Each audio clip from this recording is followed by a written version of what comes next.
discouraged yesterday or surprised that it's taken this long, that nobody recognized or had called in a tip about who that person of interest was. And he said, nobody's getting discouraged, and he sounded confident that we're going to crack this case and we're going to find this person.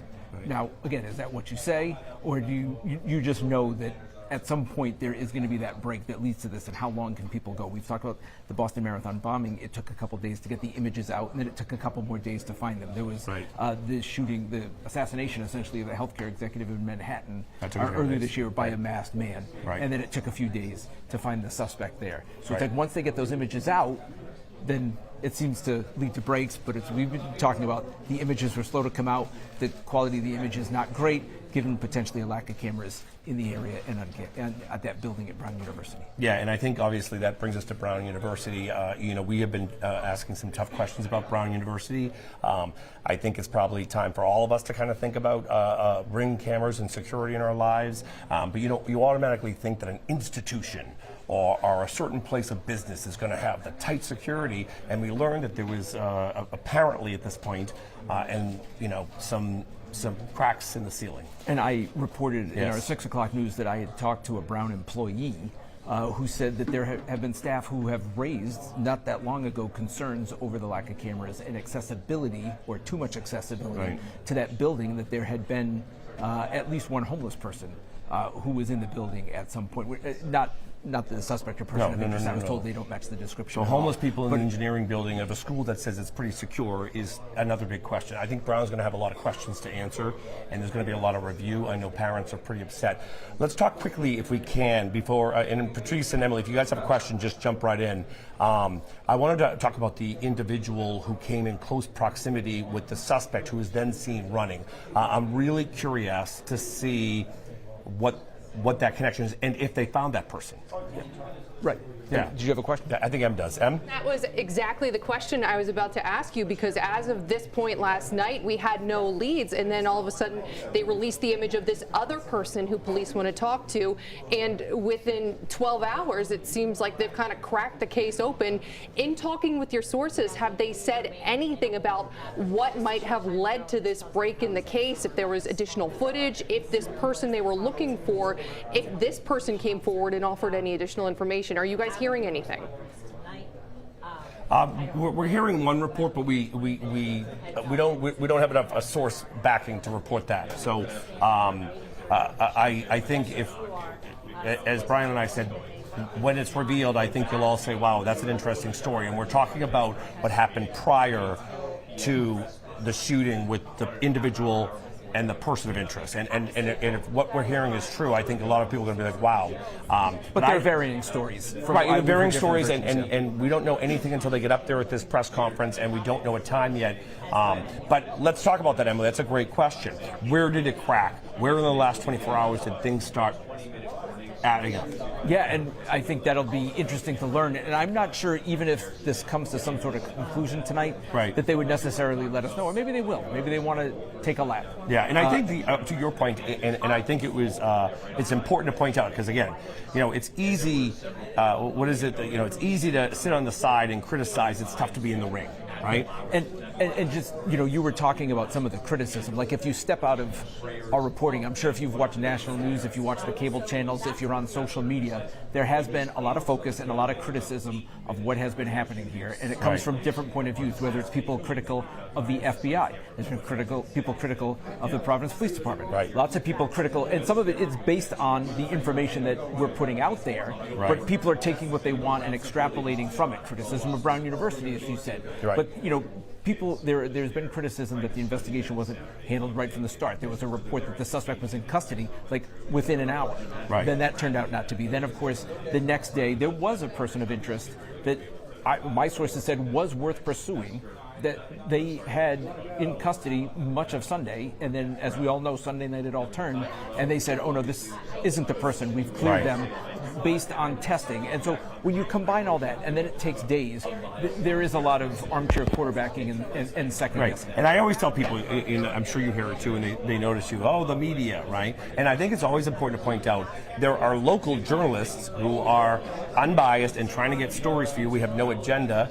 And then there are radio commentators, and then there are television commentators, and then there are podcasters. Each of them serve a different role. Our job is not to opine. Our job is to report. And what I was trying to mention about the it's easier to be outside the ring and say, hit him, as being in the ring. But what I thought was interesting is that when Peter Nerona came up last night, and Colonel Perez, these are seasoned veterans. And they basically said, I know it's frustrating, but we're going to get the guy. And I think there, at least in the room here, there's some kind of sense of reassurance, right? Because, like I said, we watch Netflix shows and everything's solved in a little bit. This isn't an 8-season episode. This is real life. And I think Peter Nerona and Colonel Perez, to his credit, they were dedicated. You knew they were not going to sleep until they got this guy. Well, and you do hear stories of, as we've been covering this, people bring up other shootings where multiple people were killed and they still haven't found the suspects, because people looked at this and said, how does somebody who shoot that many people, we're talking 11 people, just walk out of the building? As police are rushing there, just able to get out and then apparently not get detected on most of the cameras, or at least not a good view for that amount of time. So yes, open to criticism, but the authorities here are basically made it seem like this happens, but maybe that's can I say it hasn't even been a week, right? And this is a complicated case. So, Patrice and back to you guys. We're kind of dealing with our sources. So, if you guys have a question that may be more representative of our viewers, ask it, and we'll do our best to answer it. Okay, we want to take some pictures too. We've been talking about this for a while. We've been watching some live pictures from Salem, New Hampshire. We've been watching lots of police on the scene. These are chopper pictures from a news source. We've seen them in tactical gear.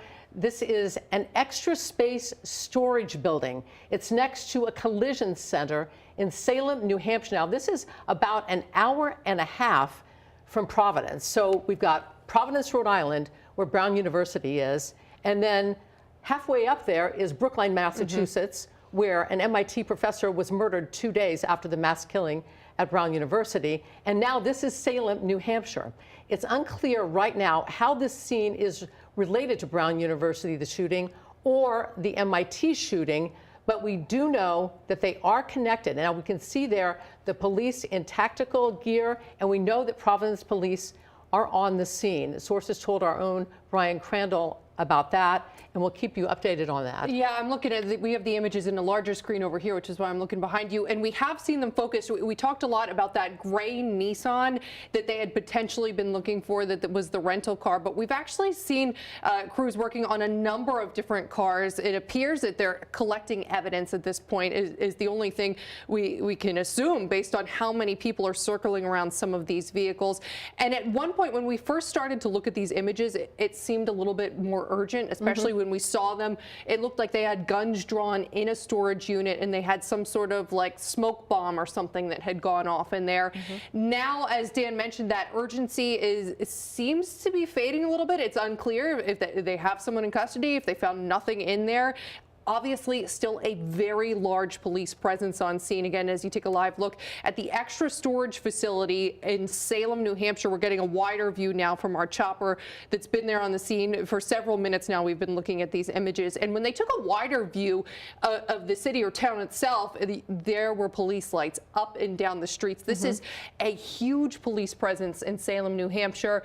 Our own Leanna Falk and Scott Santos, our photographer, are headed there right now. They're working to get more information about what's going on in that town, but we do have confirmation that this is connected to the shooting at Brown University and the investigation. We know Providence police are there. We're hearing that Leanna and Scott should be there within a matter of minutes, which should get us more information about what's going on the ground. But right now, it doesn't seem like a hurried pace. You can see officers walking. There are a lot of officers, but we're not seeing what looks like a standoff with a suspect inside the building. Obviously, we could be wrong, but it doesn't look very frantic in these moments that we're watching here. In some of those pictures, you could see that the streets in that whole area are blocked off. We could also see some armored vehicles of some type, and it did look like some of those officers who are in tactical unit were standing behind those as protection. But again, these are live pictures from Salem, New Hampshire.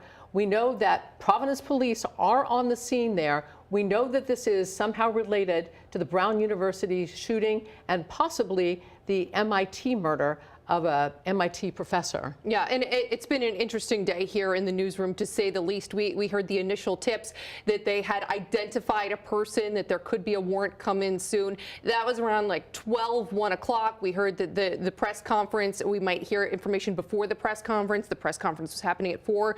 Obviously, we're coming up on the 8 o'clock hour and still no press conference, which leads us to believe that something big is happening in New Hampshire, where we're seeing this heavy police presence. And we know that the police have been reaching out to people in the community saying, check your cameras, check your doorbell cameras to see if you have any videos. We don't know if a tip came from them. Did a tip come from someone who maybe recognized one of the 2 people that we've been watching on the east side of Providence? People are saying, if you recognize this person, give us a call. Maybe somebody called in and said, hey, that's my neighbor, or that's somebody I know, or somebody that I've seen walking around the area. Yeah, it's been encouraging to see this change of pace from after, as we said, it was on Saturday this happened. It is now Thursday. There was some frustrations, and you could see it yesterday at the press conference. They were frustrated by the lack of progress in this. But again, as Dan mentioned, the Attorney General said this case is going to crack open, and when it cracks open, it's going to happen fast, and it appears to be happening fast now. Okay, we want to go now live. We have somebody on the phone, Ed Cash. He is a former Homeland Security expert. Ed, tell us what you see here. What's your summation of this? Well, all of the intelligence and pieces came together here, and then they patched the 2 Brown and MIT cases together, and they identified a person. Right now, I'm sure they're knocking on his door, other places that he may be. They want to take this person into custody, take him safely, is to not have any confrontation, and go from there. So. And Ed, I'm curious, for all of us at home who are watching this and kind of frustrated the last few days because all you see is the back of a guy or a grainy face shot from so far away, how do you go from these unclear images to all of a sudden they're hot on the tail of a vehicle at an extra storage facility in Salem, New Hampshire? Is it typical for these scenes to kind of crack open quickly like this? Yeah, and we don't know in New Hampshire right now. I haven't seen it in the past half hour if that is just a separate case or tied to this case. Right now, the Fusion Center, say the New England Fusion Center, all intelligence analysts are in one room in the region, just trying to, I just got a call from over here, I just got a call from here, what is valuable, and slowly putting a net around this person. I hate to give this shooter credit, but he was smart. He didn't make many mistakes, but he'll eventually make a mistake. And now he has made one, and now the net around this person is slowly tightening. What do you think about, when you see some of that video, what do you think is going on there? Which video are we talking about? I'm sorry. The video from Salem, New Hampshire. We have video from Salem, New Hampshire, where we see people in tactical gear. They are at an extra space storage unit, and they're standing outside with their guns drawn. They have a door open, and they seem to be pointing their guns inside that building. My guess is the suspect had this may be his storage closet, and they're looking for did he store weapons here or any other clues, or would he be there himself? Is this a potential place that he is tied to? If he worked at a restaurant, had a girlfriend in Maine and New Hampshire, so all of these right now they're looking for him. Hopefully he makes a mistake and his transponder goes off at a toll, or he has to get gas, or any one of those things to try to, the tips and the clues are still coming in, but what is real and what is just someone that they thought they saw something. And I'm curious too, everything we've seen, all the criticism that we've heard, there were no cameras in the area for so many days. We had so few images of this person. Does that tell you that a lot of planning went into this crime? Just based on the evidence you've seen so far, how long do you suspect that the shooter was planning this? Well, now we're looking at 2 shootings, Brown and MIT. Was there a third? Is there a third, God forbid, being planned right now? So yes, this was perfectly executed. I hope in Brown University versus Brookline, which is a rural area where something out of the ordinary could easily trigger, hopefully, a license plate, a vehicle. So very different places where Providence is very busy, Brookline's very not as busy, where they can get the clues from different residents now, and they're repeating what they did at your university, looking at ring cameras in the area and anyone else that would see something and trying to piece that together now as well. And now we're talking about crossing state lines. Before we were here at Brown University, now up to Brookline, Massachusetts, and then farther north into Salem, New Hampshire. What do you make of that? Well, yeah, do the feds come in and now take over? The FBI has Joint Terrorism Task Force in Rhode Island, Boston, but then some that are in the New England region that work together on drug cases or cyber fraud. So again, they all know each other, and it's just a different crime that I think they now, they're not all meeting each other for the first time. And this is not the first time Providence has worked with Boston, who's worked with Salem. These guys all train together, and they work together in situations like this, similar to the Boston Marathon. Multiple people from different states who are in Watertown helping with tactical operations or intelligence operations, you know. Okay, very good. Thank you so much. Stand by. We may come back to you. Ed Cash, he is a former Homeland Security expert. We want to go back out to the Providence Police headquarters where Dan and Brian are standing by. What's the latest out there? Seeing any action at all? We don't have any action in this room except for the army of media from across the country that are doing just what we are and waiting for them to come to a conclusion of when we'll have a news conference. As Brian and I have pointed out, you know, they're all upstairs. The police chief, the mayor, we believe, the governor, and likely they're around a table and they are watching the live feeds out of Salem like you are at home right now. And unless they know there's an all clear and either they have the suspect in custody or that they confirm that perhaps the suspect is not alive, we don't know that. That's not confirmed, but that's where we're in the holding pattern right now. Then they're going to confirm everything and they're going to make sure that when they deliver a press conference that it's strong. Because remember, the first question from some people will be this is the second time you brought someone, third time you brought somebody into custody, or and how do you know it's the right person? It looks like they may have more of a DNA concrete evidence here. But this is going to be one news conference, how they tie this all together. Right, and just to be clear, throughout this whole thing, you know, we've been reporting information based on sources, but between the news conferences, they don't really confirm anything. No. The Providence police, and I think part of that is because they especially wanted to be careful after, as you said, that first person of interest was taken into custody over the weekend and then let go, and that person's name was leaked out to some national outlets. So I think the local authorities especially are being very careful about what they do and do not say. But as Dan said, you know, they've been here now for a few hours. The regular daily schedule for these press conferences, it was 5, then yesterday they moved it to 4. The assumption was, unless there's news, it's 4 o'clock, and then we heard this afternoon, you know, it wasn't happening. We knew there was major developments at that point. Yeah, we kind of do. And so we're in a holding pattern, guys, but this is a good holding pattern, right? And, you know, you talk a little bit about the frustration, Emily and Patrice and all of you at home. And, you know, we live in a moment where we want everything right away. And this police investigation, you know, we were looking at videos. This was a spider web. You had federal agents all over the place. There was like 400 police officers, 9 agencies together. So if they had, the video was important, but they were looking at other things as well. And then, like any investigation happens, within the last 24 hours, it all broke. And like I said, you want to count it, was it 2 days, is it 3 days, is it 4 days? How about if it doesn't matter? It's been less than a week, and hopefully the east side can have a sigh of relief, because I'll tell you, I was up there last night. I know you've been up there too. It was like a ghost town. Right, but there were also a lot of police officers. Oh, we have more. There's police officers on every corner, so if you look at it that way, there was a sense of calm and security, because they always, after something but bad nobody happens, was out tons last of police. night. Emily and Patrice, so we've lost our live feed of Salem, so I don't know if you have it, but perhaps you can tell us a little bit what's going on. I'm watching here. I have a little bit of it. It's kind of grainy and jumping back and forth. There isn't much action happening right now, to be honest. We've got a view of a door to a storage unit, seeing a person occasionally walk in and out. You can see it right there. That's what we've been monitoring. The people walking in and out are in tactical gear. They are armed with guns, but it doesn't seem like a great sense of urgency. But the streets are blocked off there in Salem, New Hampshire. And they were looking closely, just even, I was looking at it, like the door jam itself, they seem to be looking at. So something happened there that they're investigating at this point. And, you know, Dan and Brian, you talked about the east side of Providence, how it was a ghost town. And you have to imagine that once the news breaks that they might have someone, hopefully things will change. Our own John Perrick, he's there right now. He's near Brown University. John, do we have you right now at this moment?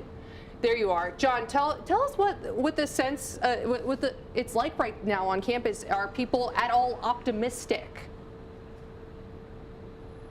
Well, I think that is the word, Emily, optimism. Right now, I've actually been in communication with a few of the victims' friends right now, and I'll get into what they said in a moment, but just quickly, one saying all he wants for Christmas is a suspect in custody. Right behind me, this is the engineering building at the heart of this investigation. It's believed that's where the shooting happened. Of course, we've seen law enforcement all over this area all week long. I just saw a few officers still inside the building. A memorial continues to grow here behind me. Two people here paying their respects to the two people who died in this fatal shooting. This area, of course, all week long, we've been reporting how quiet it's been. A few cars drive by right now. Not many people out on the street. But let's get to what that friend said to me. I actually was just on the phone with him, and he sent me a text too. His name's Jack DePremio. He was Mohammed Aziz Amirsakov's mentor here at Brown. He said, one of the best Christmas gifts I can receive this week will be hearing that this shooter may soon be caught. This is a text he sent me. I'm just reading it here on my phone. He also said that it will bring so much relief and a sense of justice to everyone at Brown. We want him to feel the full weight of the law and be punished. We want justice for our friends. That's a text that Jack DePremio, one of Mohammed's friends, just sent me. But again, an active scene up in New Hampshire. Let's send it back over to you guys. All right, we have our former Attorney General Jeff Pine on the line. I don't know if you've been watching any of the live feeds from Salem, New Hampshire, but it appears there's something going on related to the mass shooting at Brown University. What's your assessment? Hi, Patrice. How are you? I'm good. How are you? Good.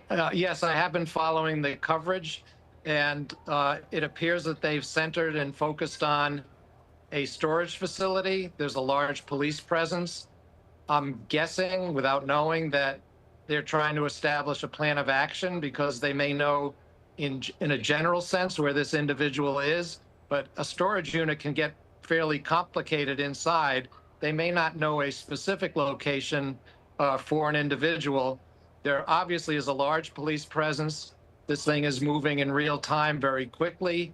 They're not going to share a lot of information until they have something solid to report, but just the police presence and what is happening up in Salem tells me that they're closing in and trying to establish an exact location for somebody. And Jeff, I want to ask you, we have the images at the storage facility right now. We just had them on the screen for you. But if we back it up a little bit to the day of the shooting, a lot has been made about the fact that there were certainly not enough cameras near where this shooting happened. As an attorney general, someone looking to prosecute the case, let's say this person is caught tonight. Does that make it more difficult to bring forward charges, the lack of cameras in the area where the shooting occurred?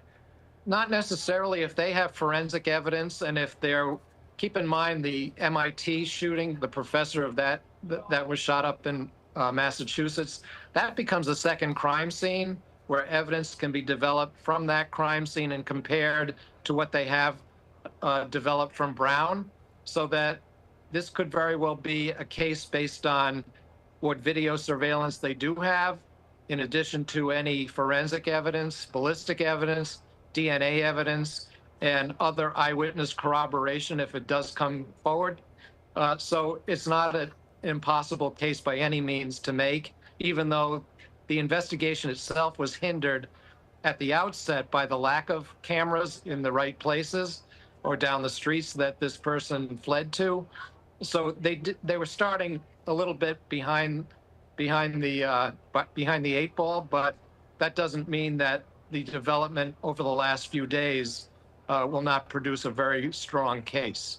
Yeah, let's talk about that case and possible charges. So we're starting at Brown University and then going to Brookline, Massachusetts, where the MIT professor was murdered. And now we're in Salem, New Hampshire. We're crossing a lot of state lines here, aren't we?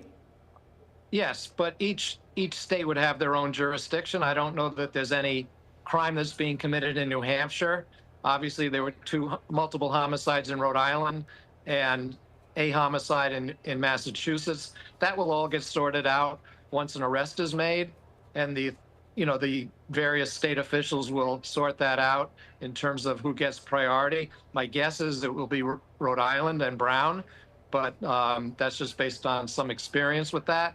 But it's interesting because it's playing out in real time, and there's obviously a huge police presence at a particular site, which tells you something. On the other hand, storage facilities can get a little complicated. There may not be great cell phone service inside, so they have to establish a plan of action on how to execute this. And Jeff, I heard you mention the DNA evidence earlier. I know at one of the press conferences within the last few days, current Attorney General Peter Nerona mentioned that there was DNA evidence, but they weren't able to match it because this person wasn't in the database.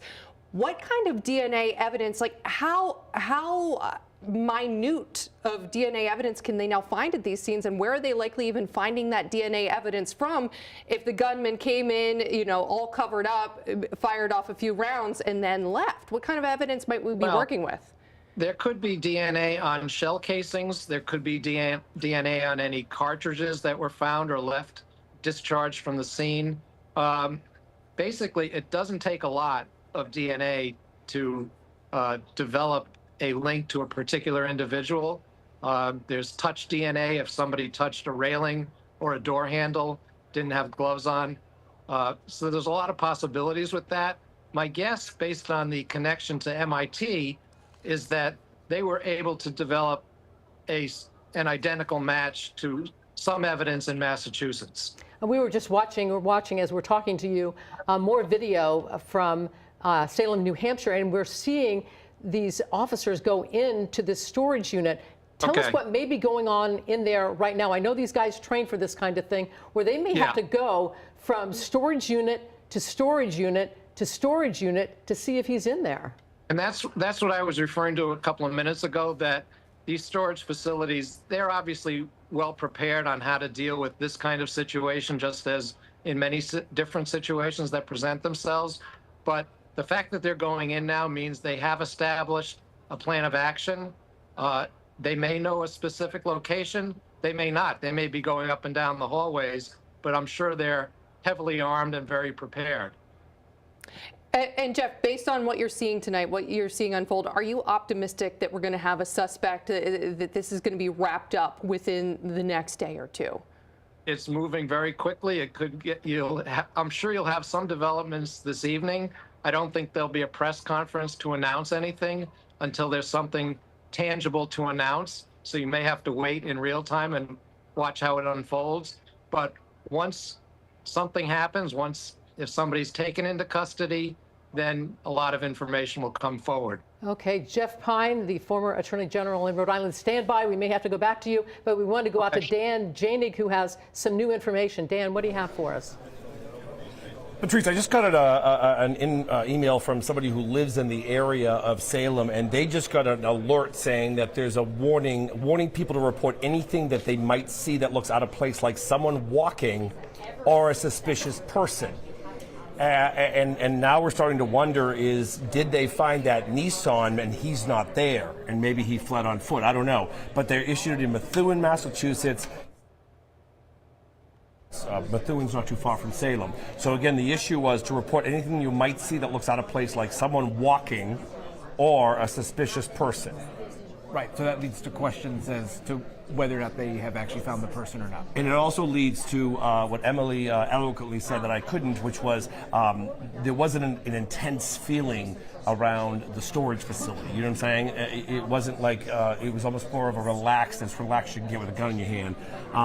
So why are they issuing this to people now in that area? Now you're starting to wonder, okay, maybe they're close, but they're not that close, because why they wouldn't, if they had them, dead or alive, they wouldn't be issuing people after the fact. No, and at this point, we've known that the law enforcement activity related to this case was in New Hampshire now. It's been a while. I think for a couple hours, right? At least a couple, that we know. Yeah, and it was obviously happening before we knew about it. Right. If Providence police officers got up there, what is it, like an hour and a half, 2 hours, but in traffic longer? Well, they have lights. So, yeah, they've been up there for a while. So go ahead. So it just begs the question as to, do they know what they're dealing with at this point? And have they made any contact with anybody? Or as your alert, that the person you know there suggests that they're leaving all options open? That's right. Do we, Patrice and do we still have those live pictures up from Salem? We've lost our feed here momentarily. Yeah, we're going in and out. There's been nothing to report. They're up now. Yeah, we keep looking at this door, which we do see people going in and out of, though we're not everyone is in tactical gear now going in and out of, and they are at a somewhat relaxed pace when they are going in and out. There's really not a sense of urgency right now. That's right. That's thank you, Patrice. Urgency. That's the word I was trying to find. You know, and to just jump on Jeff Pine's statements, when you're trying to look for a suspect in a storage facility, it's like finding a child who's lost in a corn maze. It is not easy, right? And down every door is a threat. So the fact that they're kind of walking in and out, and there is a gray Nissan that Patrice spotted in those pictures, which they were looking for earlier. And it's funny, guys, now that Brian and I just reported this whole news, everyone's jumping around and getting on air and reporting something. So we're a little ahead of the game on this one. But again, all we can report is what we know. We're not speculating. We want to be responsible. But again, somebody in the area said they received an alert from the community saying to be on alert and to look for somebody suspicious who may be walking or maybe suspicious. What are your thoughts? Yeah, again, it just leads to a lot of questions at this point. And again, part of the reason why we haven't heard from authorities here, now hours behind schedule. Again, although the schedule got basically scrapped because of the new developments. So we were hoping that, and I'm sure everybody was hoping that there'd be a conclusion a lot sooner. It doesn't appear that way at this point. Yeah, and I can't imagine, Patrice and Emily, that maybe I'm wrong, correct me, at home or there. I can't imagine that they will hold a news conference and say, we're close. I think they want to wait until they have the suspect, they confirm, and then they come out and say, we have our man. Yeah, and again, so we're in a holding pattern as that happens, and just circling back as this is now 5 days into it. So rapid developments, but now kind of wondering what is happening next. Brian and I are going to work our sources, guys, so we're going to head it back to you, but we're ready to come back to us if we get any new information. Okay. All right, sounds good, Dan and Brian. All right, we have a retired FBI agent joining us now. Daniel Brunner joins us.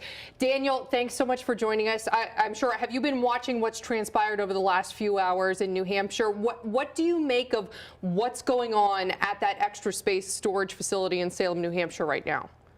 Well, just like your other people have said, that this is an ongoing investigation. The fact that they're walking in there, not in an urgent pace, that it means that the building has been secured, at which point the investigation is progressing. Whether they've identified the storage unit, the storage container where they're able to conduct a search. The vehicle is obviously going to be in question. They're going to be looking at the vehicle.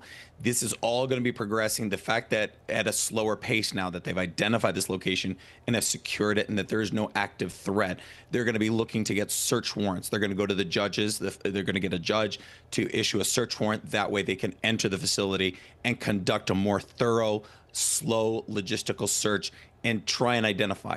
There is no need to rush through this because they could get something wrong. The difficulty here for these investigators is that now we're widely being reported on all news networks. He is aware that they're looking for him. He is aware that he is wanted, and he is aware. So that puts him in the advantage seat. It definitely puts the investigators at a disadvantage, whereas now he is able to actually, possibly go on the offensive. He wants to do shooting, take hostages. So it's a lot more dangerous situation than they are in the past. Now, that's scary to even think about that. Let's talk about the path that he has taken. He started at Brown University, then went up to Brookline, now Salem, New Hampshire. As somebody who was in the field, where do you think he was headed? Was he headed up to the Canadian border? It's possible. At this point, anything is possible. As a good FBI agent should do, anything, keep any possibilities open that he may be heading up to to Canada. He may be heading to the border. Or whereas we have the shooter in New York City from a few months ago where he shot up the building in the NFL, that individual came from Las Vegas. He may be from New Hampshire. He may be he may be familiar with that area where he's comfortable, and he was able to hide out for these 6 days. So he's looking for a comfort area.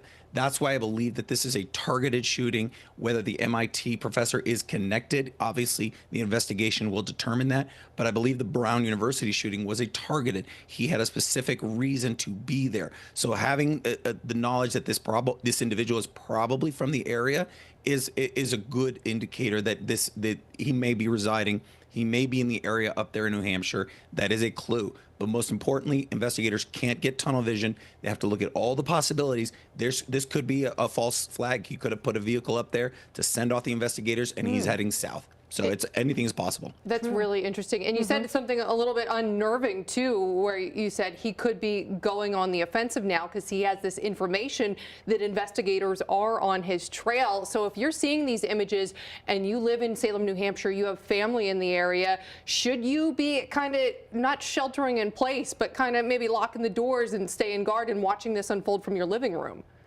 Absolutely. I believe the people that best know their neighborhoods are the people that live there. Obviously, they know who lives across the street. So taking a look out the window, don't go out patrolling yourself. Leave that to law enforcement. If anything, you're putting yourself into danger, because if you were to happenly confront this individual, they may end up hurting you.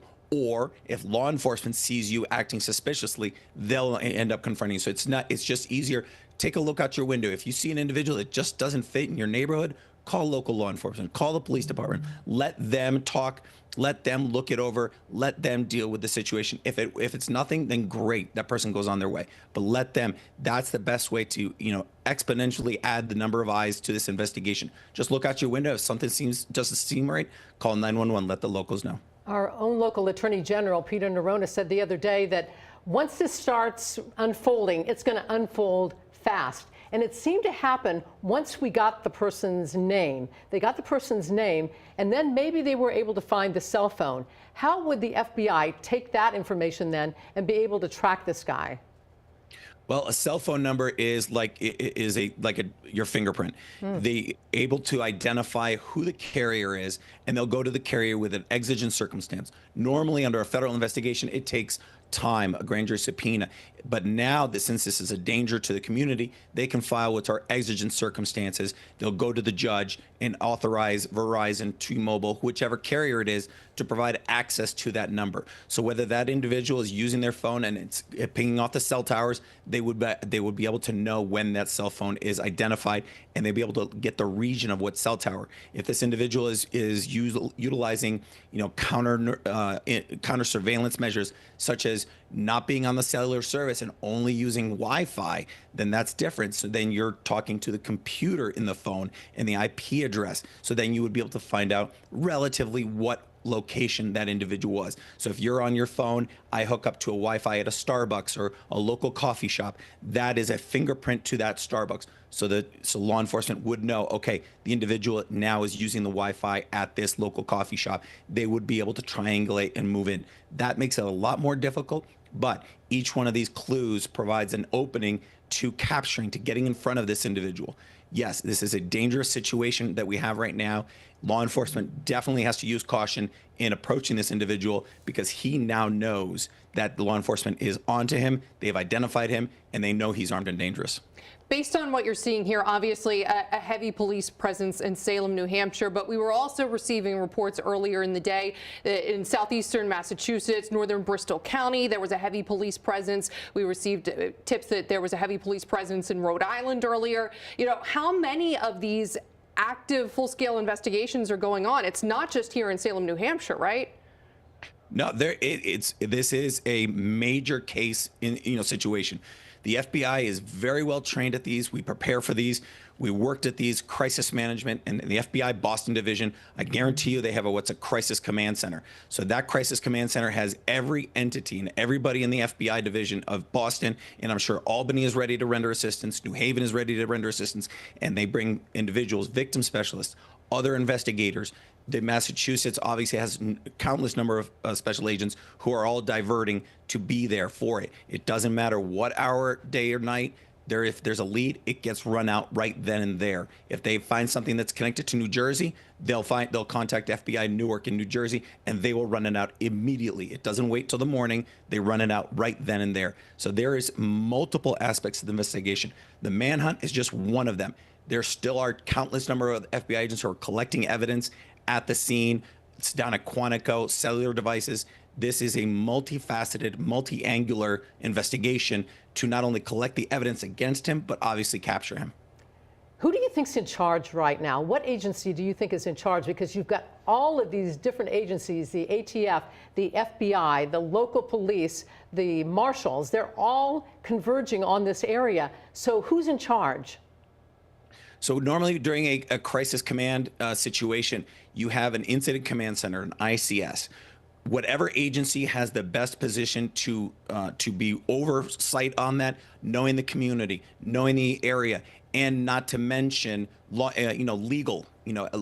So if an individual was murdered, then the local jurisdiction, Providence Police Department, would be running that investigation. So they'll be in charge. The FBI will be rendering assistance, but at the same time, they're running a parallel investigation in case there's this individual has violated federal crimes. So they will be able to be collecting the evidence in support of a federal investigation. But if federal charges aren't warranted, the United States Attorney's Office and the Department of Justice don't see federal charges, they can pass on all that evidence that they collected and processed over to the locals so that the best possible scenario, the best possible outcome on the court systems will be rendered against this individual. So there are multiple investigations, state and federal, are going parallel to one another.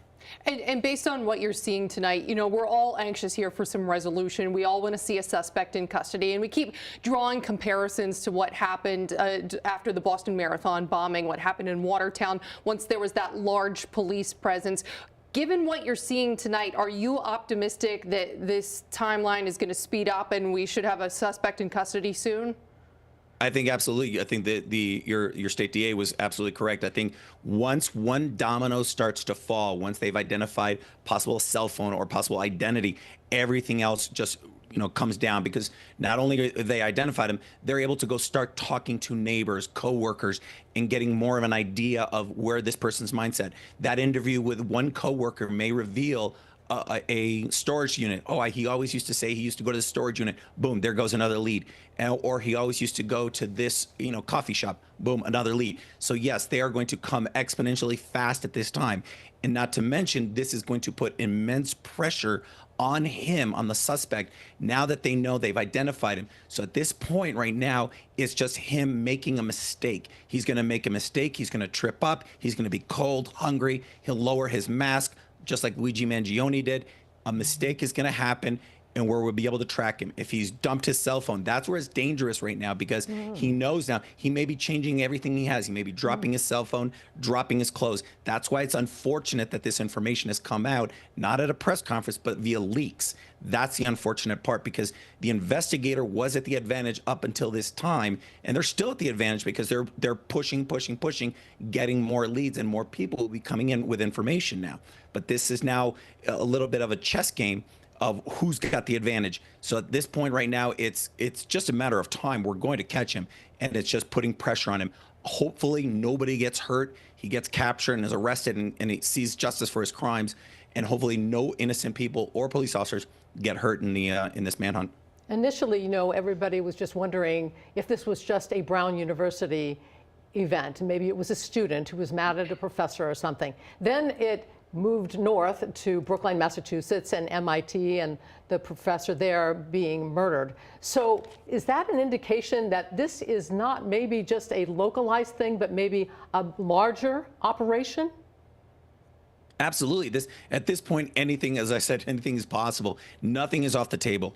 The fact, when I heard that the information that an MIT professor had been shot and killed, I was like, this has to be investigated. This has to be conducted. There have to be FBI agents there to participate in that investigation and see, do the ballistics match? Is it the same bullet from the same gun that were used? You know, the ballistics were, I'm sure, were taken from Brown University and the MIT professor, and hopefully the FBI said, listen, let us process it. We can get it processed much faster and accurately down in Quantico. And if it's the ballistics are a match, then you would have the same gun was utilized, and then you could definitively say this is the same shooter. If it's the same caliber, it's the same gun.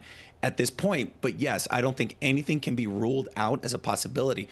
I think back to Ted Kaczynski, the Unabomber. He had against Harvard University, he had against professors in higher learning. So this may be an indicator as to this individual's motive. Did he have a problem with Brown University? Did he have a problem with MIT? Let's look at that MIT professor. Did that MIT professor have a history at Brown University?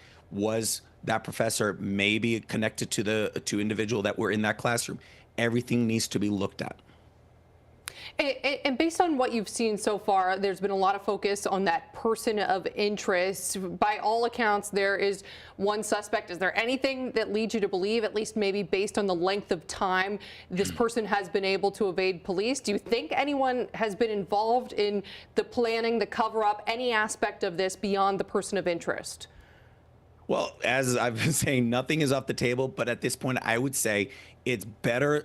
It's most likely that he was acting alone, because the less people that know the plan or less people that are connected to it, the less likelihood of it being leaked or them turning themselves into law enforcement because out of fear that they could be also connected to him, or them turning themselves in. That's why they said Director Wray from the FBI a number of years ago said the most dangerous person in this country is the lone wolf actor, the individual who has it set in his mind, they're going to do this, they're going to conduct this act to right a wrong that was put upon themselves. So the lone wolf attack, they're the only individual that knows the status of the plan. They're the only individual that knows the exit plans. Is it possible that he has, people that are assisting him? Absolutely. Wife, girlfriend, co-workers who, understand him. Absolutely, that's all a possibility. And those individuals, if they are found and if they rendered assistance, absolutely need to turn themselves in right now, because if you are found by the law enforcement before you turn yourself in, it's going to be much, much more worse and much more dangerous for yourself, because if they find you and if they have to hunt you down for possibility, it's just much more dangerous. So if anybody did help this individual out, it's best just to turn yourself in right now and assist law enforcement. Okay, Mr. Brenner, we are looking at live pictures from Salem, New Hampshire, and we can see that the roads are blocked off there. Again, we know that authorities are on the scene from Providence, and we do believe this is connected to the mass killing at Brown University. What do you think is going on the streets there in Salem, New Hampshire? This just looks like Salem police blocking off a road. At this point, they have to obviously want to secure the scene. They don't want to have anybody that's, a threat to the community, a threat to them, to them, making sure that what is being contained, whatever they are containing, if it's the suspect, if it's, more evidence, they want to contain the scene, lock it off to vehicular traffic, make sure that he or she doesn't have reinforcements coming in. Retired FBI agent Daniel Brunner, thank you so much for your insight. You've been a wealth of information. We really appreciate it. Definitely. Thank you. All right, we My want pleasure. to switch gears now and go back to Dan Janig. We're hearing he has some new information for us. He's live once again at Providence Police Headquarters. Dan, what are you hearing?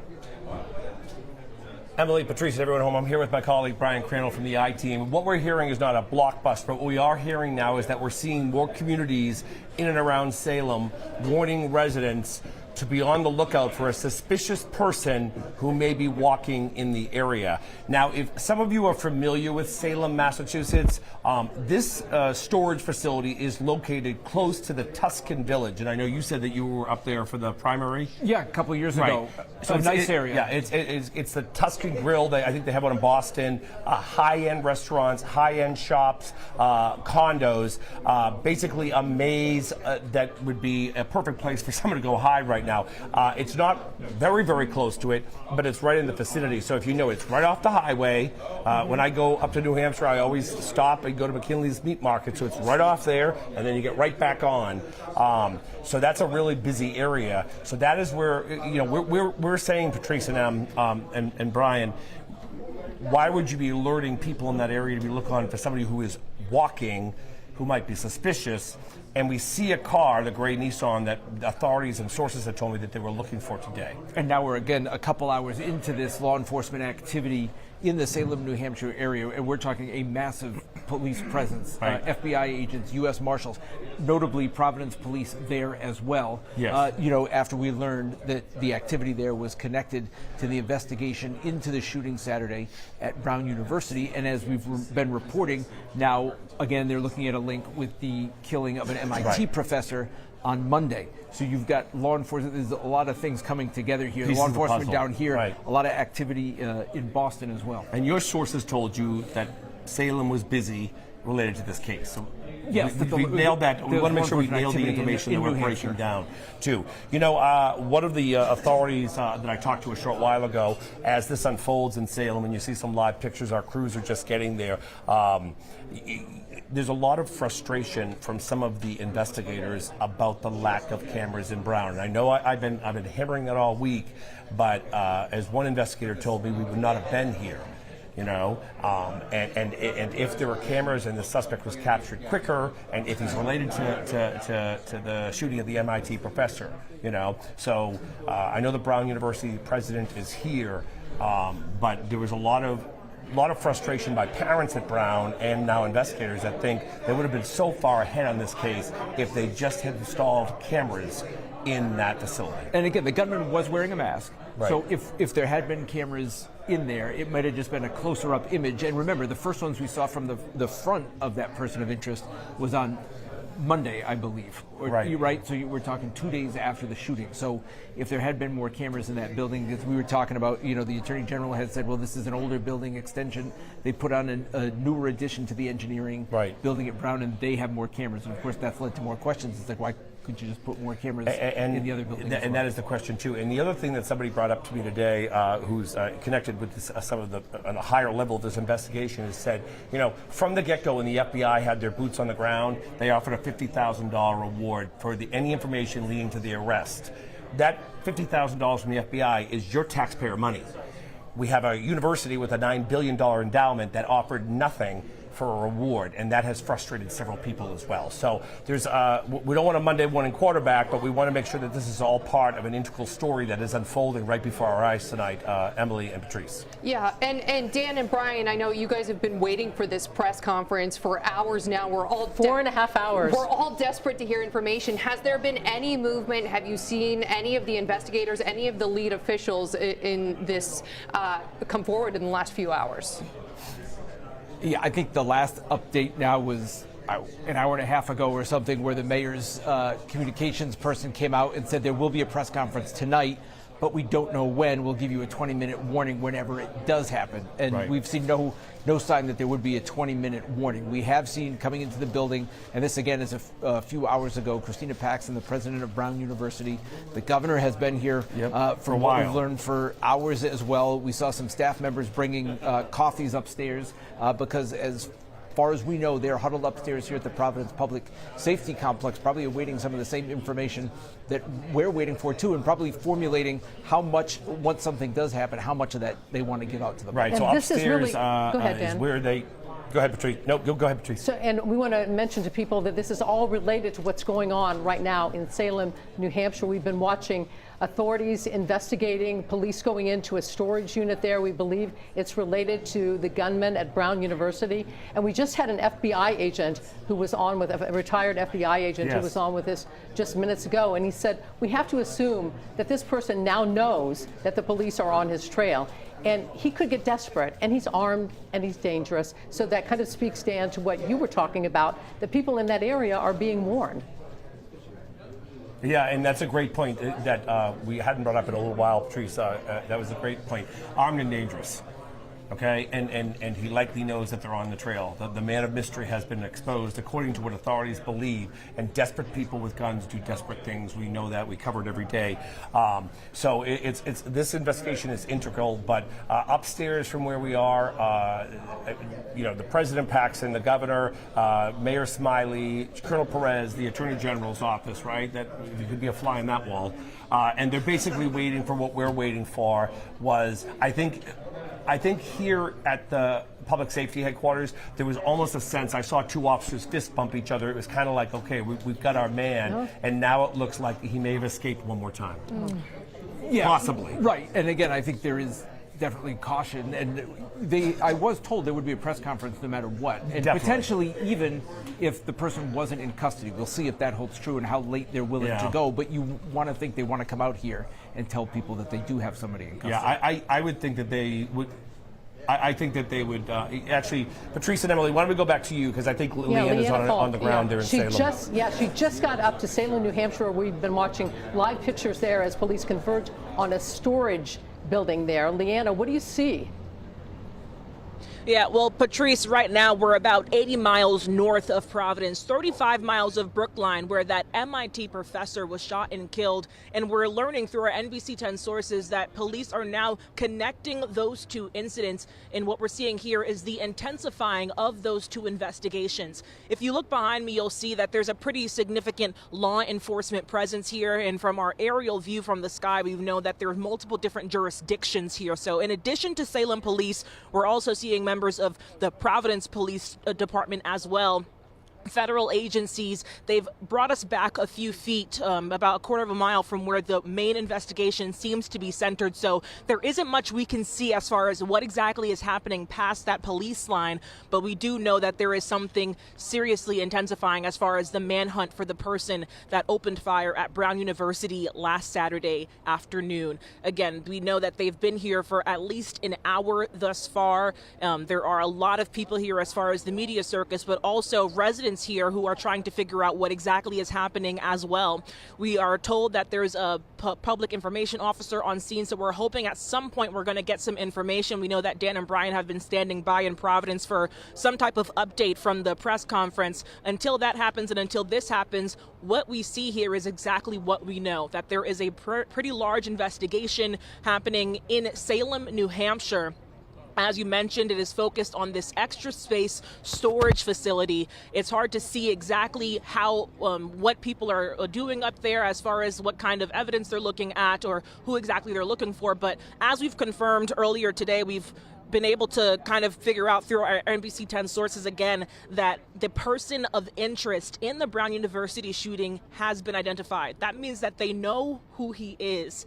We are trying to figure out exactly what's happening as far as whether or not there's some type of confrontation or whether or not the person is actually here at the storage facility. We know that there's been reports of a vehicle that's been connected to both locations. So again, more questions than answers, but I'll do my best to give you guys what you need. And Leanna, I'm curious too. I know I'm not super familiar with Salem, New Hampshire, and I'm guessing you aren't either, but do you have any idea of how far you are from that storage facility right now?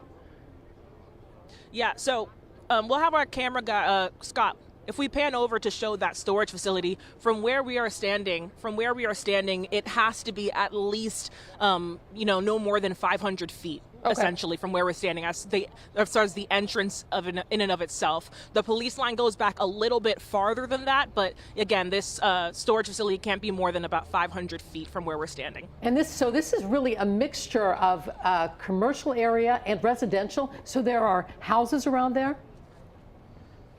Yes, so we are seeing some houses, but this also seems like a main kind of business district, kind of like a city center as far as Salem is concerned. The actual parking lot that they have most of the media set up in is a Pep Boys. Next to that is an IHOP. Across the street from that is a CVS and then an AutoZone. So all surrounding this area is a kind of a commercial district. This is probably where most people in Salem come to do their day-to-day errands. And now that place that, is home for them, the place that they just go to, pick up a quick groceries, grab some pancakes, is now the center of this major police investigation. And Leanna, when we were talking with Dan earlier, he mentioned that viewers from the Salem area were contacting him, telling them, if you're outside, watch out for someone suspicious walking around. Once you arrived there in talking with officers, were they at all issuing any precautions, like watch out for a potential suspect who could be walking around? What are police saying to the media? We are actually, there's an officer right here that's been essentially just trying to direct traffic, making sure that there's a path clear in case any first responder vehicles need to pass through. Besides that, we haven't received much communication from them telling us whether to either stay back, stay close. I know that prior to us arriving, the line in which media was being told to stay in was a lot closer to the scene, so you could maybe see a bit more as far as what the investigation here was looking like. Now we've been pushed back, so the visual just, or what we're seeing here from where we're standing isn't much as far as what's happening inside that building, what exactly what's the manpower look like over there. So it's a bit far, but we are still seeing the fact that there's a big investigation here. So there's a big investigation at that storage building, but then you have all these businesses and homes. Have they been evacuated? Are those businesses still open? Businesses are definitely still open from what we're seeing. And there are also a number of just residents that are showing up here as well. The curiosity has definitely gathered a lot of folks here just to see what exactly is going on. I guess because of everything that's been, as we've been following the story and as big as it's gotten just kind of across the country, across the world, it's now reached Salem, New Hampshire. And the residents here have definitely showed up, just trying to look and see what exactly is happening in my town. And Leanna, too, I know that the officers primarily are setting up a perimeter and kind of blocking off the area. Have you seen any officers that appear, with flashlights, look like they're looking through that neighborhood that you're near at all? Unfortunately, I haven't seen any of that as of yet. Because we're so far back, all we're really seeing are the police cars that are blocking whatever investigation is actually happening 500 feet away. So from what we're seeing right now, it's mainly just the police line, but I haven't been able to see any officers, coming and going, putting up flashlights, opening car doors, looking into cars. All of that is happening much farther up. And this is really right off the interstate. I've gone up there many times. I have relatives that live up there. What was that like? How far off the highway is this? Extremely close. As soon as you get off the highway, you kind of turn onto this main road, and then from there you see the Pep Boys, you see this main city center. This essentially is the first greeting you get when you're entering Salem. So as soon as you get off the highway and you're entering the city, this is what you're seeing. You see all the businesses, and then you see all of the red and blue lights from the officers. All right, Leanna Falk on scene for us in Salem, New Hampshire. She's going to keep gathering new information and bring it to us live. We want to switch gears now. We want to turn to NBC 10's John Perrick. He is at Brown University tonight. And John, I know you've been speaking with students and friends of the victims all week long. What are you hearing right now at this hour? Emily, everyone is on the edge of their seat. All week long, there's one thing everyone's wanted, and it's an answer. Everyone's wanted a suspect in custody, and right now, at least after speaking with the victims' friends, they feel that we're close to that. Out here along Brook Street, here in Brown, behind me, that's the engineering building in question. Here along Brook, we've seen some students come here, put down flowers, light candles, pay their respects to those who lost their lives here in this tragedy. And we actually spoke with a few students a moment ago. We also spoke with a local business employee here that just came here to pay their respects as we now have this new development up in New Hampshire. So they're really feeling a sense of relief there. Well, certainly a sense of relief. Again, we can't emphasize it enough. There's no one around here that doesn't want this person in custody. And it's been a long week for so many around here. And right now, at least, especially talking to Jack DePremio, one of the friends of Mohammed Aziz Umersakoff, he told me that all he wants for Christmas is a suspect in custody. And let's just play a little video here that we've got. We just interviewed a few people that came to the memorial. Here's what they had to say about this new development.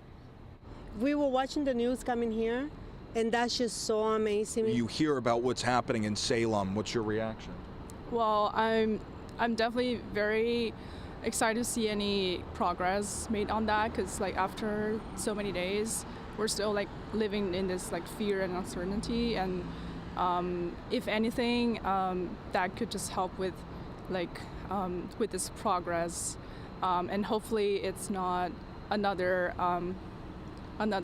false positive that we've had twice before. That makes me feel good because we have been as neighbors. We have our office in Providence, so we have been very nervous about the whole situation. We leave our office and run to our car. And if you're just joining our coverage right now, I'm going to read a text here that we read earlier in this coverage. But this is between, it's text conversation I've had with one of Muhammad's friends, Jack DePremio, about these new developments. He says, one of the best Christmas gifts I can receive this week will be hearing that this shooter may soon be caught. It will bring so much relief and a sense of justice to everyone at Brown. That is a sentiment that so many feel. Again, everyone here on campus, on the east side of Providence, and throughout our area on the edge of their seat, glued to the TV right now as we have these new developments coming in from New Hampshire. Guys? Exactly. NBC 10's John Perrick at Brown University. And, you know, one of the things that one of the neighbors he spoke with said is they're running to their cars. There's still such fear in the neighborhood, and how huge this would be for the entire east side and the greater Rhode Island community. And, of course, Massachusetts, too, if this is linked, if someone is brought to justice this evening. We are now 4.5 hours past the time that we were expecting to have a news conference. We are expecting still to have a news conference now with authorities, but we believe that they are waiting until possibly they have somebody in custody before they come out. We know they're all in the public safety building in downtown Providence, but we are waiting now to see if anything comes out of this incident that's been going on for the last couple of hours in Salem, New Hampshire, where they had a storage unit that was surrounded, and they have people in tactical unit pointing their guns, possibly a car related to it, but still no suspect. And we've been talking to a lot of folks in law enforcement. We had our former Attorney General, Jeff Pine, as well, join us just a brief while ago.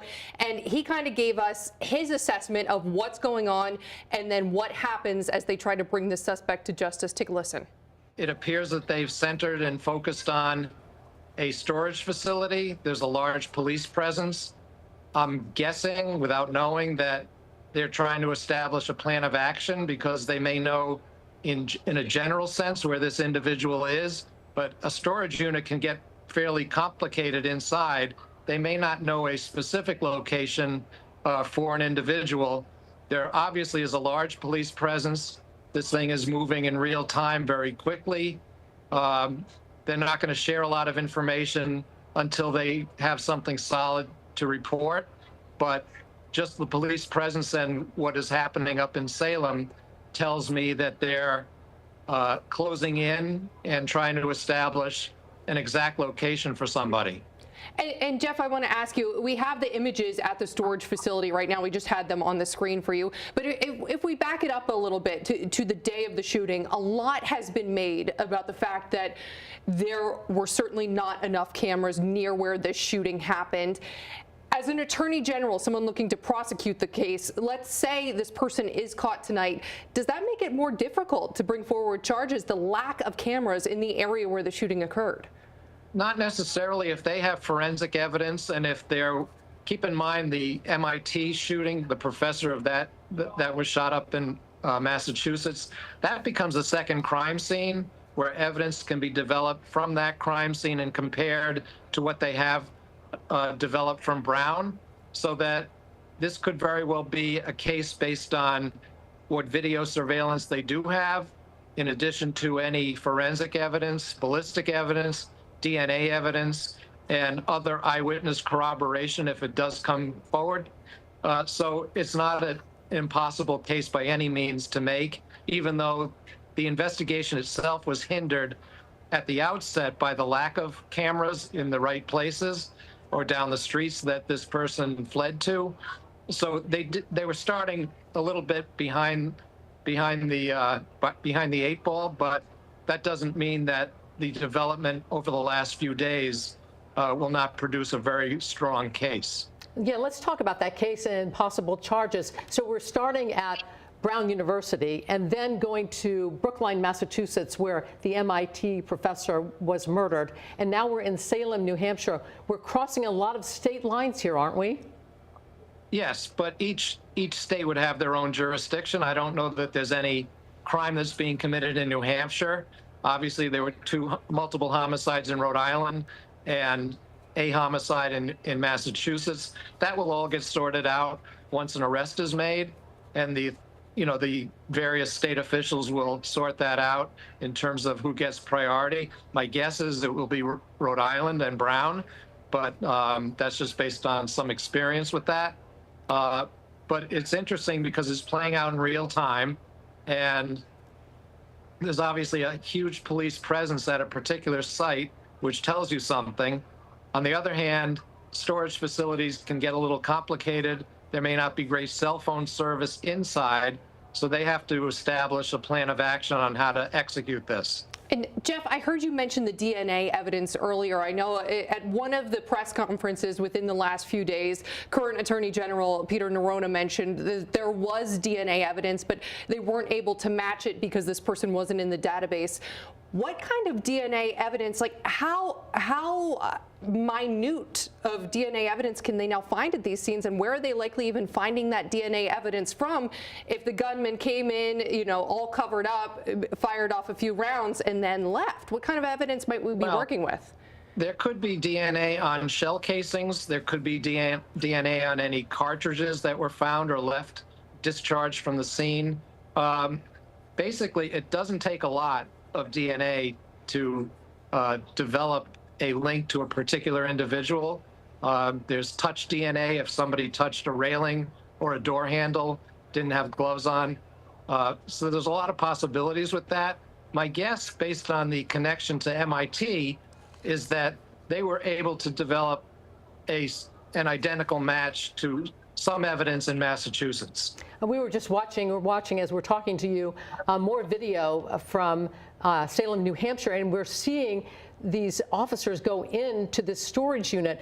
Tell us what may be going on in there right now. I know these guys train for this kind of thing, where they may have to go from storage unit to storage unit to storage unit to see if he's in there. And that's what I was referring to a couple of minutes ago, that these storage facilities, they're obviously well prepared on how to deal with this kind of situation, just as in many different situations that present themselves. But the fact that they're going in now means they have established a plan of action. They may know a specific location. They may not. They may be going up and down the hallways, but I'm sure they're heavily armed and very prepared. And that's former Attorney General Jeff Pine. You all recognize him. We want to go back out to Dan Janig, and I think Brian Crandall is still on the scene as well. Dan, we've been looking at this video from Salem, New Hampshire, and I have to tell you, there's not really a sense of urgency there anymore. Leanna Falk is up there as well. The roads are blocked off, but people are just kind of, even the officers are kind of walking. There's nobody running. There's nobody pointing guns anymore that we can see. Yeah, so I just got some information from two different sources. First, my source in New Hampshire tells me that the reason when we first saw the video of the officers kind of in the parking lot waiting, they were waiting to look at surveillance video of the suspect or alleged suspect in the storage unit. And I'm told they did have video of him, and we have our first images of the suspect. We don't. They do, and once they realized he was in it, then they knew they had to call in enforcement. But they don't believe he's in it right now. So this may have been surveillance video when he allegedly first arrived. Okay, this is all source-based, but a very good source in New Hampshire is telling me that when you saw the officers, they got there, they wanted to make sure he was in there. So this is really our first look without a mask on at the suspect that they now have, which obviously confirms more about the case. So that is an important thing. Now they went in there right now. Now, I told you, neighborhoods around that area being alerted to look for somebody suspicious who's walking. And we're also seeing that Salem police is driving around the neighborhoods just to make sure everyone's safe. So it would believe at this point that he is on foot right now in that area. And if you're familiar with this particular area, it's pretty vast, and there's a huge mall across the street. Yeah, and it lends into like why we're not really hearing anything right now, or an update as to what may be happening there in terms of, I think you assume when you hear they've surrounded a place a couple hours ago that it's going to happen fast. Right. And that hasn't happened. We have not gotten a word on what's maybe happening with the suspect in terms of where he may be. Right. And I just want to, I have one other thing I want to report, which is pretty big, but it all comes back to surveillance tape. U-Haul, the storage facility had a surveillance camera. So they went in and they looked at it. There's our guy. It's definite. Let's move. We didn't have that a week ago. Now, the other thing I'm told is that the White House has been briefed about this situation. Obviously, this is a national story that's unfolding, and they want this to come to an end. So the White House has been briefed, but it's all happening in Salem, New Hampshire. Now, it's interesting. Leanna said that she was about 500 feet from the storage facility, and it makes you wonder because if it's an active scene, they are certainly not allowing the media 500 feet away from the storage facility. Right, or if there could be potential gunfire or anything like that. So, I mean, we can go back to Leanna, obviously. She's at the ground zero right now in Salem. So, Patrice and Emily, that's the latest information I have from my sources. Dan, I do have a question. Did your sources indicate at what time the suspect was in that storage facility? Did they have any clue? Was it recently, within the last few hours? What are they saying to you now? I'm sorry, we were distracted. They're ordering pizzas, I think. That sounds nice. Yeah. We thought there was a big announcement. It's an announcement about pizzas. So it's been a long night here. So let's get back to our reporting. Emily, do you want me to ask it again? They don't. Sorry. Yeah. Now I'm thinking of a slice, so I'm a little distracted here. But getting back to your question was very pointed. Do they know when? It was earlier than when they got there, I believe, based on what my source told me. But I think the big thing was that they have video of him. Obviously, if he's still in that storage, it would be more active where Leanna is. And they wouldn't be alerting neighborhoods and having police cars drive around Salem looking for a suspicious person on foot. Does that seem fair? Right. That would be an assessment, as you said, and I think it's just telling that we haven't heard anything in a couple hours as to where this person may be. Right. So that's the latest from here, guys. We're going to hopefully get a couple of slices of pizza. We've been here all day, but we'll keep you updated. But let's go back to you. All right. Now we're going to go out to Judge Robert Flanders. What are you making of all this, Judge? Well, obviously, this is all going down in real time. It is. And legally, the concern I have, and we all should have, is that the steps that are being taken to close the net on this suspect are all done legally and with appropriate caution and making sure that warrants are obtained whenever possible so that we can head off challenges to this evidence because we want to use whatever is discovered in court eventually, and you don't want it thrown out because of illegal seizures or searches or anything along those lines. So it's very important that they take their time and be deliberate and get whatever approvals are needed in order to move ahead. And I'm not sure if you've been watching any of this footage out of Salem, New Hampshire, but we've been talking about how they don't seem to be moving at a hurried pace, at a rushed pace. We noted that they were all kind of standing out there at one point. Do you think that's part of this, waiting for the proper warrants to go in to specific storage units to gather evidence? Is that part of what we're seeing? It could well be. We're all speculating about why they're taking their time, but it's not a bad thing that they're doing that, especially if they're being cautious and getting judicial approvals so that they can seize whatever evidence that they find and make it available in court later on. I mean, think back to the Mangione situation where after they arrested him in Pennsylvania, they seized a whole cache of very incriminating evidence that they want to be able to use. And now it's being challenged on whether that was a lawful seizure. So I think it's very important that they do whatever they can to take the extra time and steps needed to get judicial warrant approvals for any searches of containers or other things, cars, whatever they might have to go inside to look at to seize evidence that they have a warrant. That will be helpful later on. Yeah, you don't want this guy getting a great lawyer and then getting off the hook because somebody rushed something. This is going to be a complicated case because we're talking about Brown University, and now we're talking about Brookline, Massachusetts, and now they're in Salem, New Hampshire. Yes, it's absolutely spreading all over, and we don't know where he originated from, where he came from, where he went. But yes, this is becoming more and more interesting and complicated because we're in different jurisdictions and different judiciaries might be involved. So it's all playing out, but it's becoming apparent that this person gave a lot of thought about how he went about doing these horrific acts. And we may still be shocked and surprised by what we keep learning. But the idea that there's a connection between this murder of the Massachusetts nuclear scientist at MIT and what went on in Brown is just astonishing if that evidence holds up. Yeah, and based on, what you've seen so far, the few grainy images we've had of this person for the last few days, does it seem like, in your experience prosecuting in these cases, does it seem like this person put a lot of time into planning this shooting? This doesn't seem like it just happened randomly, correct? No, I think that's absolutely right, because think of how he was able to avoid the cameras inside the Barris Holly Engineering Building and find a place where there apparently were no cameras to videotape whatever went on, even though the place is otherwise chock full of them in other locations. So, and consider how he seemingly staked out the surrounding area and walked it before and after. And so that all suggests to me that this individual put a lot of thought into what he was about to do, and yeah, there seems to be one of these planning situations where he's unfortunately made some mistakes that are now catching up to him. But it's indicative that this isn't just some lunatic. He's someone who's given a lot of thought to how he's going to pull all this horrific acts off. Do you think he's a lone wolf?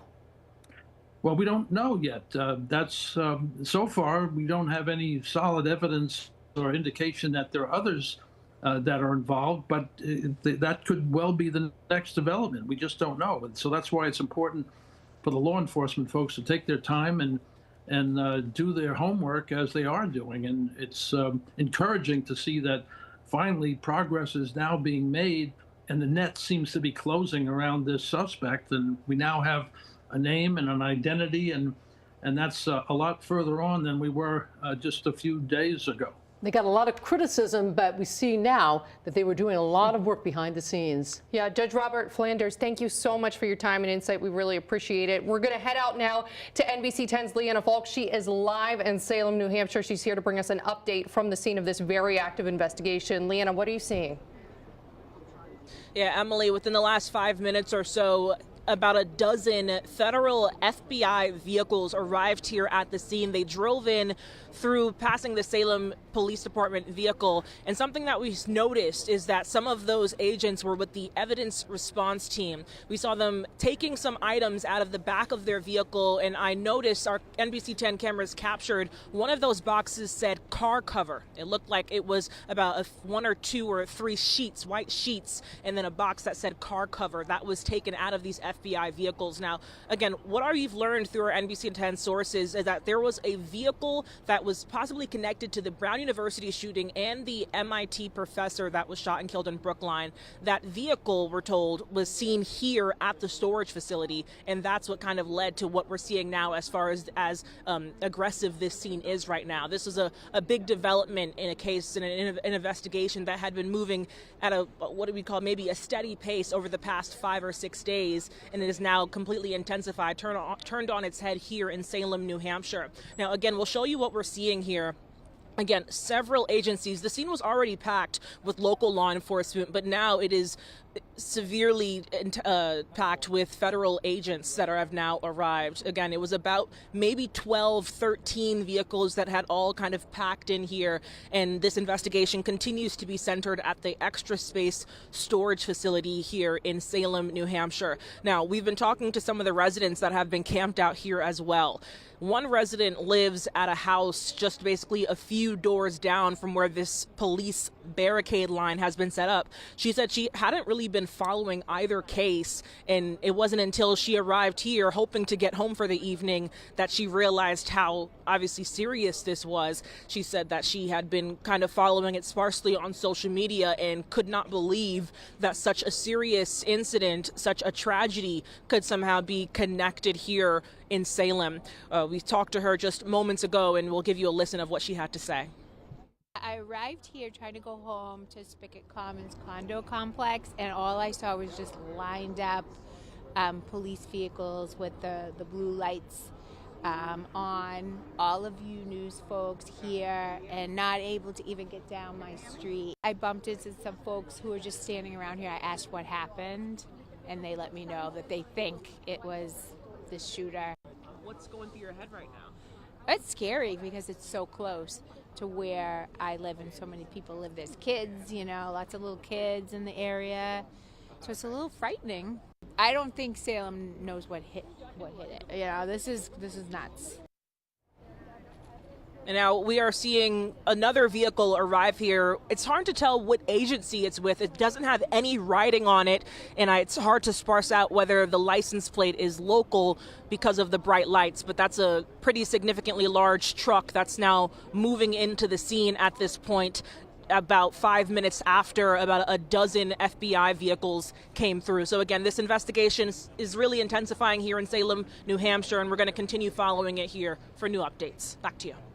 All right, and you've been watching live coverage of the Brown University shooter. We believe that person went up to Salem, Massachusetts. They have surrounded a storage unit there. We have seen people going in and out, collecting evidence, coming back out. There's not a lot of action going on in an urgent way there. So we're not sure where that individual is, but people in that area are being told to be careful. Yeah, a scary scene. We are monitoring it. We've got a chopper overhead bringing you these images. We've got Leanna on the ground. We have both Dan Jadig and Brian Crandall at Providence Police Headquarters waiting for an update from authorities about what is going on in this investigation. We're going to take a brief break and go to scheduled programming, but if anything happens at all, we will bring it to you live on air and, of course, keep you updated online on turnto10.com and our social media channels.